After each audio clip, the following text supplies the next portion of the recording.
ٹھاٹھے مارتے سمندر کے لہروں میں گرا ایک چھوٹا سا جزیرہ، جہاں تمام مسلم دنیا کو ختم کرنے کے منصوبے بنائے جا رہے تھے۔ لیکن قدرت بھی اپنے منصوبے بنانے میں لگی ہوئی تھی۔ اسے کسی اور جگہ تلاش تھی، اپنے ماں باپ، اپنی شناخت، اپنے مذہب کی۔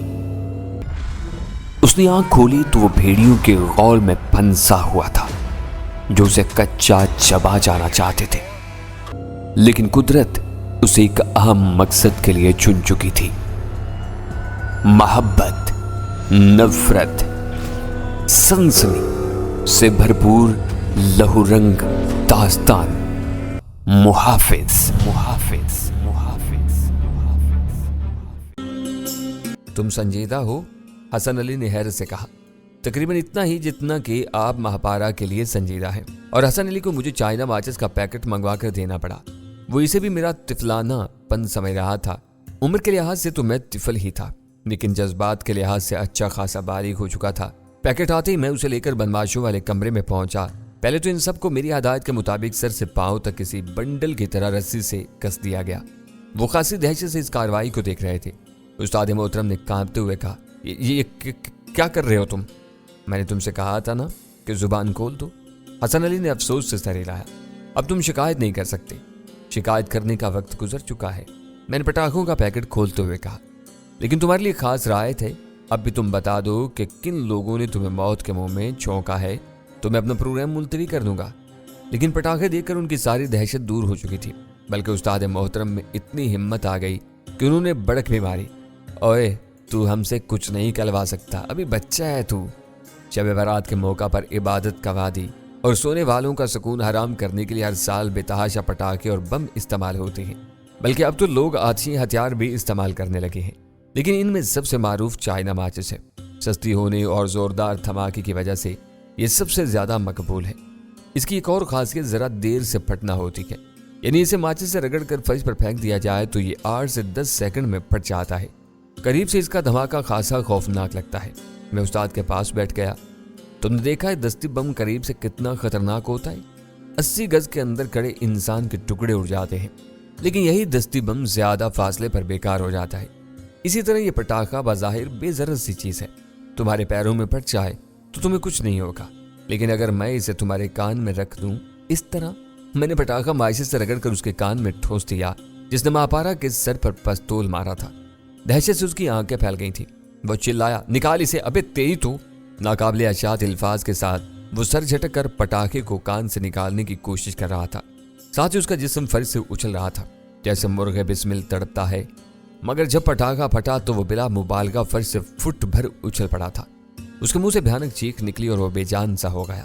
استاد محترم پہلے سے کہیں زیادہ دہشت زدہ نظر آ رہے تھے۔ میں نے افسوس سے کہا، بیچارہ کم سے کم بہرا تو ہو ہی گیا ہے۔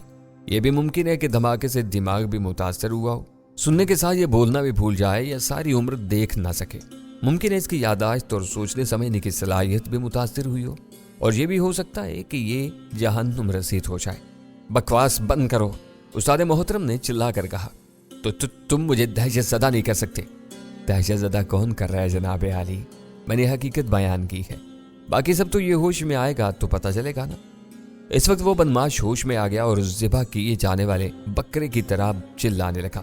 پٹاخے نے اس کے کان کے پردے کا حشر نچر کر دیا تھا۔ اوف، مجھے کچھ سنائی نہیں دے رہا۔ کتے کے بچے، تو نے مجھے مروا دیا۔ تیری ماں کھائے میں بہرا ہو گیا۔ اب وہ دھاڑے مار مار کر رو رہا تھا، صرف ایک کان سے۔ میں نے اسے تسلی دی، ابھی تمہارا دوسرا کان سلامت ہے۔ پھر استاد کی طرف متوجہ ہوا، ممکن ہے تمہیں کوئی بات ہے یاد آ گئی ہو۔ مجھے کچھ نہیں یاد، اس نے ہکلاتے ہوئے کہا۔ میں سب کچھ بتا چکا ہوں۔ غالباً تمہیں ان معمولی سے پٹاخوں کی اثر انگیزی کا اندازہ نہیں ہے، اس کے اور بھی مؤثر استعمال ہیں۔ مثلا اگر میں اسے تمہاری ناک میں لگا دوں، میں نے کہا، اور پٹاخہ استاد کے بجائے اس گرگے کی ناک میں ٹھوس دیا جس نے ماپارا کو پکڑا تھا۔ فرار ہوتے ہوئے اسے قطعی توقع نہیں تھی کہ میں اس کے ساتھ یہ حرکت کر جاؤں گا۔ وہ زور سے اچھلا اور چلاتے ہوئے پٹاخہ ناک سے نکالنے کی کوشش کرنے لگا، لیکن وہ سر جھٹکتا اور کبھی ناک سے زوردار سانس نکالتا، لیکن پٹاخہ میں نے اتنی قوت سے ناک میں گھسیڑ دیا تھا کہ اسے آسانی سے نکال دینا ممکن نہیں تھا۔ وہ چلایا، استاد انہیں بتا دو خدا کے لیے۔ اس کا جملہ مکمل ہونے سے پہلے ہی پٹاخہ پھٹ گیا۔ اس نے پہلے والے سے بھی زیادہ دل خراش چیخ ماری لیکن بے ہوش نہیں ہوا۔ پٹاخے نے اس کے ناک کے اندرونی حساس حصوں کو ادھیڑ کر رکھ دیا تھا۔ اس کی حرارت نے اس کی ناک کے گوشت کو چلا دیا تھا اور وہ اس وقت ناقابل برداشت اذیت کی وجہ سے خطرے کے الارم کی طرح بجا جا رہا تھا۔ اس کی چیخو پکار میں کوئی کام کی بات کرنا دشوار تھا۔ مجبوراً حسن علی نے اس کا منہ بند کرنے کا حکم دیا اور اس کے منہ پر چوڑا ٹیپ چڑھا دیا گیا۔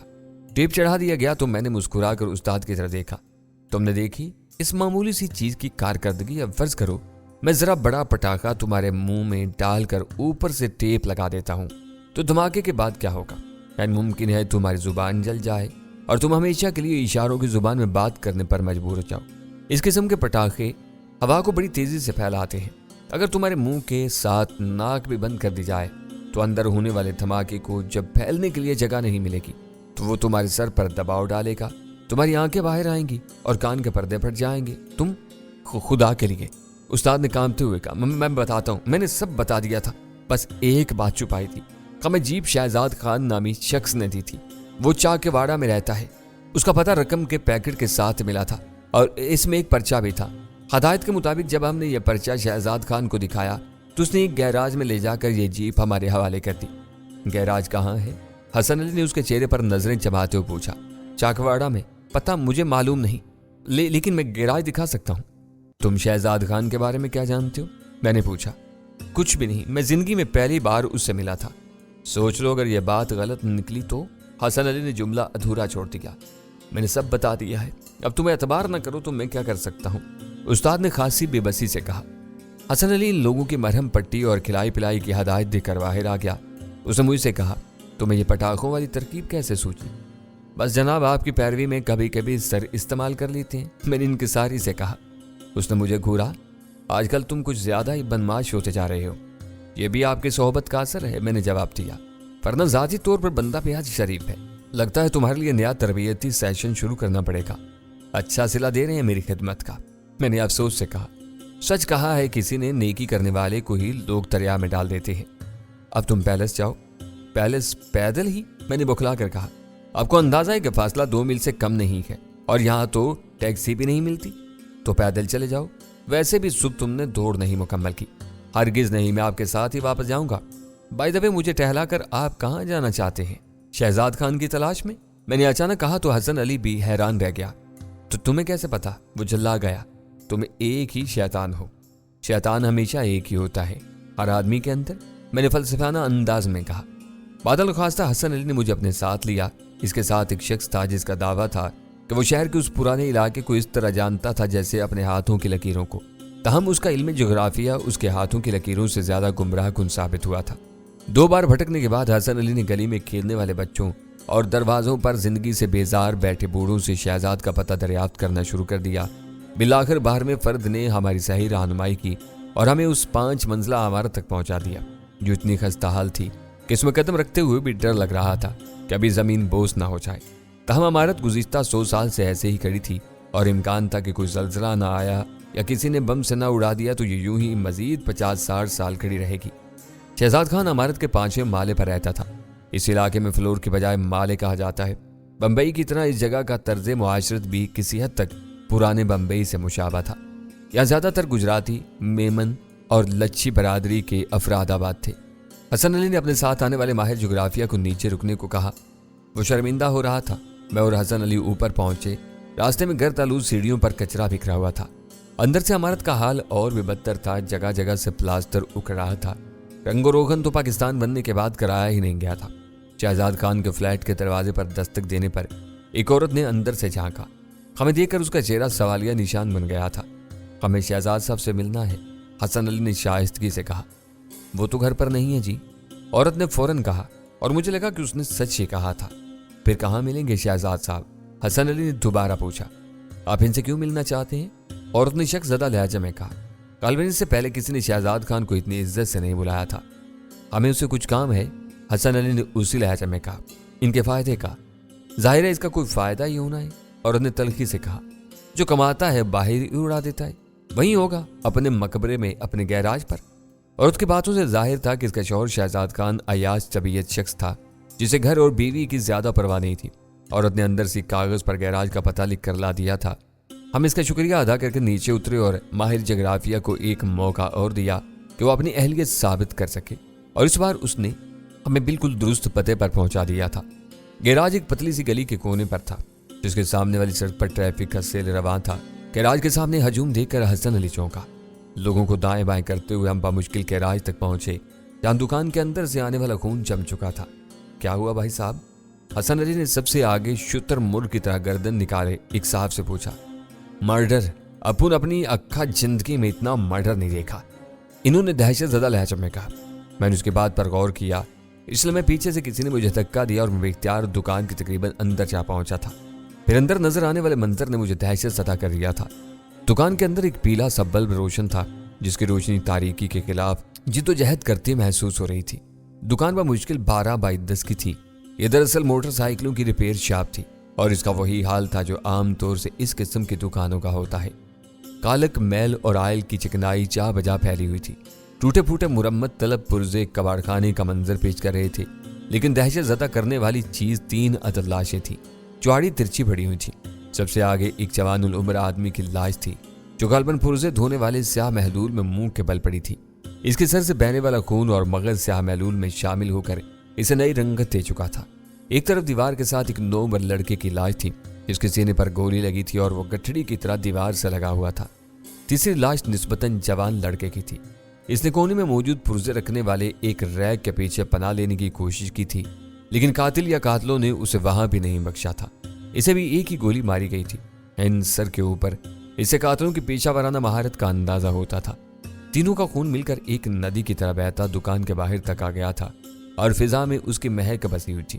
ایسی مہک عام طور سے گوشت کی دکانوں پر آتی ہے۔ یکدم مجھے متلی ہونے لگی۔ میں پلٹ کر بھاگا اور ہجوم سے باہر آتے میں نے سڑک کے کنارے الٹی کر دی۔ یہ دیکھ کر میری حالت مزید خراب ہوگی کہ میرا جوتا خون پر چلا گیا تھا۔ اس موقع پر ماہر جغرافیہ نے میری پیٹھ سہلائی اور مجھے قریب ہی دکان سے کولڈ ڈرنک لے کر پیش کی۔ اسے کلی کر کے اور چند گھونٹ حلق سے اتار کر مجھے ذرا سا سکون محسوس ہوا۔ مجھے جوتے سے گھن آ رہی تھی۔ میں نے اسے اتار پھینکا۔ میں ایک ہی جوتے میں تھا۔ اس لمحے حسن علی مجمع سے باہر نکلا۔ اس نے میرا بازو پکڑا اور ہم سب وہاں سے روانہ ہو گئے۔ میں نے گاڑی میں اطمینان کا سانس لیا تھا۔ رات کے 12 بجے بھی اس علاقے میں ہجوم تھا اور دکانیں کھلی تھی۔ کیا ہوا تھا؟ میں نے پوچھا۔ قتل، حسن علی نے مختصراً کہا۔ وہ تو میں نے بھی دیکھا تھا، میرا مطلب ہے کہ قاتل کون تھے؟ قاتلوں کو کسی نے نہیں دیکھا تھا، تو ہیلمٹ پوش اب سے پون گھنٹے پہلے ایک موٹر سائیکل پر آئے، دکان کے اندر گئے اور صرف 2 منٹ بعد چلے گئے۔ کسی نے گولیاں چلنے کی آواز نہیں سنی تھی۔ اس کا مطلب تھا کہ انہوں نے سائلنسر لگے ہتھیار استعمال کیے تھے۔ قتل کے فوراً بعد ایک شخص نے مقتول شہزاد خان کی لاش دیکھ لی تھی، لیکن اس کے شور مچانے سے پہلے قاتل دور نکل چکے تھے۔ شہزاد خان وہی تھا جو سب سے آگے پڑا تھا۔ حسن علی نے سر ہلایا۔ سب سے پہلے اسے ہی گولی ماری گئی ہوگی۔ قاتل اس کے لیے آئے تھے۔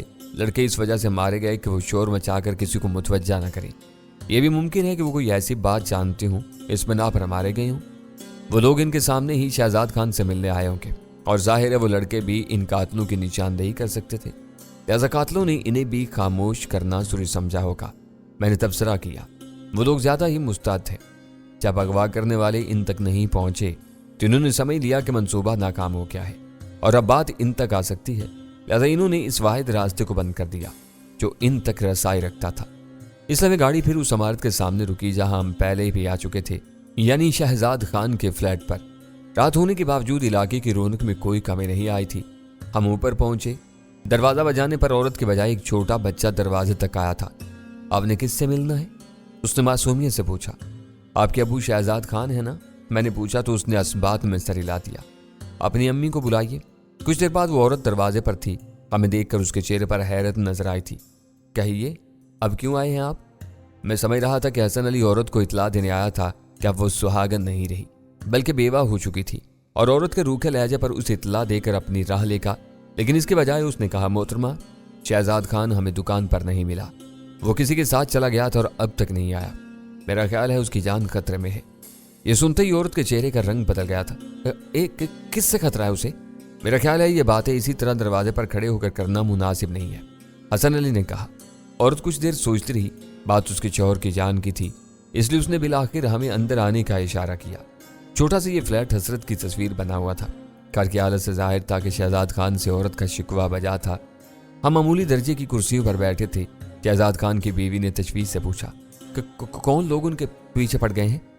بہن، آپ جانتی ہیں کہ شہزاد خان کا اٹھنا بیٹھنا اچھے لوگوں میں نہیں، لیکن دولت کمانے کے لیے ان دنوں وہ خطرناک لوگوں کے ساتھ ہے جو انسانی زندگی کی اتنی پرواہ بھی نہیں کرتے جتنی آپ یا میں کسی مکھی یا مچھر کی پرواہ کرتے ہیں۔ عورت کے چہرے کا رنگ اڑ گیا تھا۔ اس نے رو دینے والے انداز میں کہا، بھائی صاحب، اب کیا ہوگا؟ خدا کے لیے کچھ کریں۔ کچھ ہم اس وقت کریں گے جب ہمیں معلوم ہوگا کہ شہزاد خان کو لے جانے والے لوگ کون ہیں۔ حسن علی نے مایوسی سے کہا، آپ ہماری مدد کریں تو ہم ان لوگوں تک پہنچ سکتے ہیں۔ پچھلے کچھ عرصے میں شہزاد خان سے کون لوگ مل رہے تھے؟ کیا کوئی ایسا شخص یہاں بھی آیا تھا جسے آپ نہ جانتی ہوں؟ نہیں، عورت کہتے کہتے رکی۔ ہاں، ایک ہفتے پہلے رات گئے بابو بھائی کے ساتھ ایک شخص آیا تھا جسے میں نے پہلے کبھی نہیں دیکھا تھا۔ وہ شہزاد سے کوئی خاص بات کرنا چاہ رہے تھے، اس لیے اسے ساتھ لے گئے تھے۔ شہزاد خاصی دیر سے واپس آیا تھا۔ یہ بابو بھائی کون ہے؟ حسن علی نے اسے باغور دیکھا۔ بابو بھائی، اس کی مارکیٹ میں آٹو پارٹس کی دکان ہے، شہزاد کے گیراج سے دائیں طرف چوتھی دکان۔ اور بابو بھائی کیسا آدمی ہے؟ عورت جیسے پھٹ پڑی تھی۔ شہزاد کی تباہی کا ذمہ دار یہی شخص ہے۔ اس سے ملنے سے پہلے شہزاد ایک اچھا شوہر اور باپ تھا، لیکن اب اسے نہ میری پرواہ ہے اور نہ بچوں کی۔ وہ شراب پیتا ہے اور ساری کمائی چوہے میں اڑا دیتا ہے۔ میں نے سنا ہے کہ وہ بیسواؤں کے پاس بھی جاتا ہے۔ عورت کا چہرہ سرخ ہو گیا تھا۔ اسے بابو بھائی نے اس لائن پر لگایا ہے، وہ خود بھی خراب آدمی ہے اور دوسروں کو بھی خراب کرتا ہے۔ اس کے ساتھ آنے والا آدمی کیسا تھا؟ میرا مطلب ہے کہ اس کا حلیہ کیا تھا؟ عورت سوچ میں پڑ گئی، پھر بولی، ذرا بھاری جسامت کا شخص تھا، سانولا رنگ، پتلون قمیض پہنے ہوئے تھا، بائیں آنکھ کے نیچے بھورے رنگ کا مسا تھا اور سر پر سیاہ گھنگریالے بال تھے جیسے مکرانیوں کے ہوتے ہیں۔ عورت کا مشاہدہ اچھا تھا اور اس نے اس شخص کا خاصا واضح حلیہ بتا دیا تھا۔ میں سوچ رہا تھا کہ ہمیں یہاں سے کھسک لینا چاہیے، اس سے پہلے کہ عورت تک اس کے شوہر کے مقتول ہونے کی خبر پہنچے اور ہم بلا وجہ شبے کی زد میں آ جائیں، لیکن شاید مجھے تاخیر ہو چکی تھی۔ اس لمحے باہر سیڑھیوں پر شور اٹھا، کچھ لوگ اس طرف آ رہے تھے۔ میرا خیال ہے اب چلنا چاہیے، میں نے حسن علی کو اشارہ کرتے ہوئے کہا۔ شور اس نے بھی سن لیا تھا اور اس نے سمجھ لیا کہ اب بھانڈا پھوٹنے کا وقت آ گیا ہے۔ وہ اٹھ کھڑا ہوا۔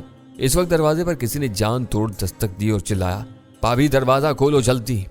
خدا خیر کرے، عورت کہتی ہوئی دروازے کی طرف بڑھی۔ ارے کیا دروازہ ہی توڑ ڈالو گے؟ دروازے کے باہر 4-5 افراد افسردہ کھڑے تھے۔ ان کی شکلیں دیکھ کر عورت کا ماتھا ٹھنکا تھا۔ کیا ہوا بھیا، خیریت تو ہے؟ اس نے گھبرائے ہوئے انداز میں کہا۔ شہزاد تو خیریت سے ہے نا؟ نہیں بھابھی، ایک شخص نے ہمت کر کے کہا۔ شہزاد بھائی کو دکان پر کسی نے گولی مار دی۔ وہ آواز اس شخص کے گلے میں پھنسنے لگی تھی اور سمجھ گئی تھی۔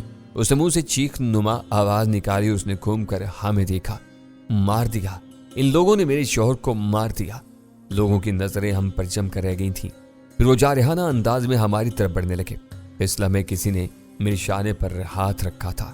میں چونکا تھا، میں بیٹھے بیٹھے سو گیا تھا۔ جب کسی نے میری شانے پر ہاتھ رکھا، یہ دوسرا شخص تھا جو پڑا سو رہا تھا۔ میں نے گھڑی کی طرف دیکھا، 2 بج رہے تھے، یعنی مجھے سوتے ہوئے 4 گھنٹے گزر گئے تھے۔ اسے نیند کی بجائے غنودگی کہا جائے تو زیادہ بہتر ہوگا۔ میں نے اس شخص کی طرف دیکھا، چہرے مورے سے وہ عرب نژاد لگتا تھا۔ وہ خاصا کم عمر تھا، مگر اس کے چہرے پر دنیا جہان کا تجربہ تھا۔ رخساروں پر ہلکی سی داڑھی تھی جیسے ہفتے بھر سے شیو نہ کی گئی ہو۔ آنکھوں میں غیر معمولی چمک تھی۔ اس نے بگڑی ہوئی انگریزی میں دریافت کیا، کون ہو تم؟ اس کا لہجہ کچھ فرانسیسی تھا، ویسے بھی عرب لہجے کے لحاظ سے فرانسیسی لگتے ہیں۔ میں سیدھا ہو کر بیٹھ گیا، انسان ہوں اور تم کون ہو؟ وہ مسکرایا تو اس کے سفید دانت چھلکنے لگے۔ انسان تو میں بھی ہوں، تو پھر ہماری خوب خوش رہے گی۔ میں نے اس کی طرف ہاتھ بڑھایا۔ مجھے یوسف علی خان کہتے ہیں، عبید صلاح۔ اس نے گرم جوشی سے ہاتھ ملایا۔ مسلمان ہو؟ ظاہر ہے، میں مسکرایا۔ لیکن تمہارا رنگ و روپ تو ان سوروں جیسا ہے، اس نے بے تکلفی سے کہا۔ میرا مطلب یورپ والوں جیسا؟ میں نرمی سے کہا اور پھر سوچے بغیر نہ رہ سکا کہ میرا تعلق اصل میں کہاں سے تھا۔ پاکستانی؟ اس بار اس نے زیادہ گرم جوشی سے ہاتھ ملایا۔ میرا تعلق امارات سے ہے، میرا قبیلہ شام سے آیا تھا۔ گویا میرا اندازہ درست تھا۔ عربوں میں سب سے خوبصورت نقوش شامی اور فلسطینی عربوں کے ہوتے ہیں، لبنانی بھی انہی کی نسل سے ہوتے ہیں، اور ایک زمانے میں بیروت مشرق کا پیرس ہوا کرتا تھا جس کی راتیں پری چیروں کے جلووں میں جاگا کرتی تھی۔ عبید صلاح کا تعلق اس سرزمین سے تھا، اس کے سبک نقوش اس بات کی گواہی دے رہے تھے۔ تم بھی قیدی ہو؟ میں نے پوچھا۔ ظاہر ہے، وہ ہنسا۔ اپنی خوشی سے کون قید ہوتا ہے؟ کس چکر میں پکڑے گئے؟ چکر تو بڑا طویل ہے۔